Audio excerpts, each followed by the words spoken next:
সালটা তখন 2015। এক বৃষ্টির দিনে জিমিন এবং জাঙ্কুক প্র্যাকটিস রুমে বসে প্র্যাকটিস করছিল।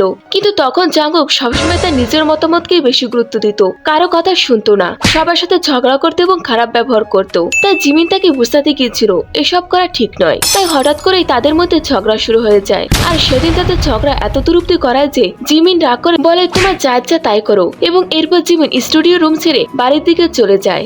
জিমিন চলে যাওয়ার পর জাঙ্কুক তার ভুল বুঝতে পারে আর জিমিনকে আনতে বাড়ির দিকে রওনা দেয়। কিন্তু জাঙ্কুক মাঝপথে রাস্তা ভুলে যায় আর অন্য রাস্তায় চলে যায় এবং হারিয়ে যায়। তার ঠিক 20 মিনিট পর জাঙ্কুক জিমিনকে ফোন দেয়। জাঙ্কুক বলে, Jimin hyung, I'm sorry. Jimin তখন রাগ করে উত্তর দেয়, আমায় কেন ফোন করেছো? আমায় আর ফোন করবে না। জাঙ্কুক বলে, আমার ভুল হয়ে গেছে, আমি আর এটা কখনো করব না। এরপর জিমিন বলে, আচ্ছা ঠিক আছে, এখন তুমি কোথায় আছো? জাঙ্কুক উত্তর দেয়, আমি জানি না। জিমিন বলে, আরে তুমি চারদিকে তাকিয়ে বলো তুমি এখন কোথায় আছো, আমি গিয়ে তোমায় নিয়ে আসবো। জাঙ্কুক বলে, আমি সত্যি বলছি আমি জানি না আমি কোথায় আছি।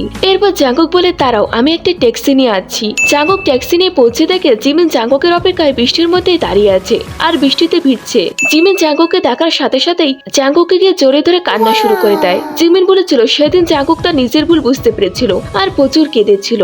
সত্যি বন্ধুদের মাঝে ছোটখাটো ঝগড়া হয়ে থাকবে, তাই বলে এটা না যে বন্ধুত্ব নষ্ট হয়ে যাবে। আর জিমিন এই ঘটনা নিয়ে বলেছে এটা নিয়ে তাদের উচিত একটা গান বানানো, যার নাম হবে এ ফেয়ারওয়েল ট্যাক্সি। তো এ সম্পর্কে তোমাদের কি মতামত আর্মিরা, তো অবশ্যই কমেন্টে জানিও। আর হ্যাঁ, এই চ্যানেলে নতুন হয়ে থাকলে ভিডিওটিতে একটা লাইক দিয়ে চ্যানেলটিকে সাবস্ক্রাইব করে দিও।